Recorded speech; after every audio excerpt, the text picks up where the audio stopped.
Hi friends, welcome to our channel. இன்றைக்கி நம்ம சேனலில் ஒரு vlog போட போகிறோம். என்ன vlog அப்படின்னா வெஜ் மீல்ஸ் தான் நான் ரெடி பண்ணியிருக்கேன். ஹஸ்பண்ட் நாளைக்கு வந்து சபரிமலைக்கு மாலை போட்டுட்டு கிளம்புறனால நாளைக்கெல்லாம் ஃபுல்லாக விரதம் இருப்பார். சரி, நம்ம ஒரு மீல்ஸே ரெடி பண்ணிட்டா என்ன, நல்லா திருப்தியாக சாப்பிட்டுட்டு போவார் அப்படின்னு தான் இது ரெடி பண்ணேன். சரி, அப்படியே உங்கள் கூடயும் ஷேர் பண்ணிக்கிறேன். ஃபஸ்ட்டு வந்து காய்கறியெல்லாம் நல்லா கழுவிட்டு அதை வந்து கட் பண்ணிக்கலாம் அப்படின்னு எடுத்து வச்சுட்டேன். ஏன்னா காய் கட் பண்ணிட்டோன்னா அப்படியே எல்லாத்தையும் எடுத்து ஒவ்வொன்றா சமைக்க ஆரம்பிச்சிடலாம் அப்படின்னு. பருப்பை ஒரு 5 விசில் விட்டுருவோம் அப்படின்னு பருப்பு, பூண்டு, மஞ்சத்தூள், உப்பெல்லாம் போட்டுட்டு குக்கரில் வச்சுட்டேன். சைட் பை சைட் காய்கறியும் அப்படியே நறுக்க ஆரம்பிச்சிட்டேன். ஃபஸ்ட்டு வந்து வெங்காயம், தக்காளி, கத்திரிக்காய் எல்லாம் நறுக்கிக்கிட்டேன் கத்திரிக்காய் மசாலா செய்கிறதுக்கு.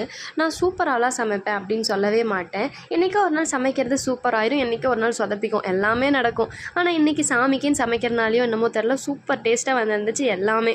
ஹஸ்பண்ட் டேஸ்ட் நல்லா இருந்தால் மட்டும்தான் 2 டைம் 3 டைம் சாப்பிடுவார், இல்லைன்னா ஒரே தடவையில எந்திரிச்சிருவார். இன்றைக்கி எல்லாமே திருப்தியாக 2-3 டைம் போட்டு சாப்பிட்டாரு. நம்ம யாருக்காக சமைக்கிறோமோ அவங்க திருப்தியாக சாப்பிட்டா தானே நம்மளுக்கு சந்தோஷமாக இருக்கும்.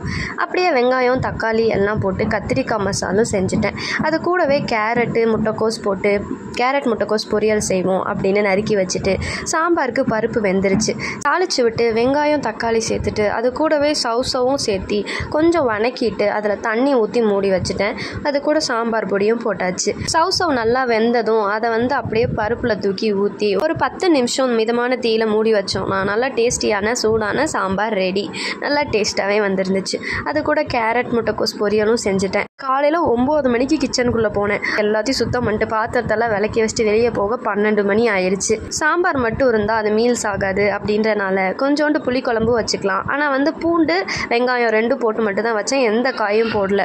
கொஞ்சோண்டு பூண்டு வெங்காயத்தை வணக்கிட்டு அதை கூட தக்காளியும் சேர்த்து அரைச்சி வச்சுக்கிட்டேன். அப்படியே மிளகு, சீரகம்லாம் தட்டிட்டு ரசமும் வைக்க ஆரம்பிச்சிட்டேன்.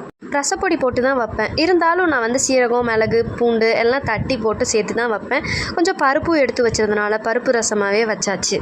புளிக்குழம்புக்கு கொஞ்சம் எண்ணெய் நிறையா ஊற்றி நிறையா பூண்டு, சின்ன வெங்காயம் எல்லாம் சேர்த்து அரைச்சதையும் ஊற்றி புளிக்குழம்பும் வச்சாச்சு. புளிக்குழம்பும் நல்லா டேஸ்ட்டாக இருந்துச்சு. என்னடா இன்றைக்கி எல்லாமே நல்லா இருக்கே அப்படின்னு நினச்ச மயத்தில் அப்படியே புளிக்குழம்பு வந்து ஃபோன் விழுந்து கொட்டிருச்சு.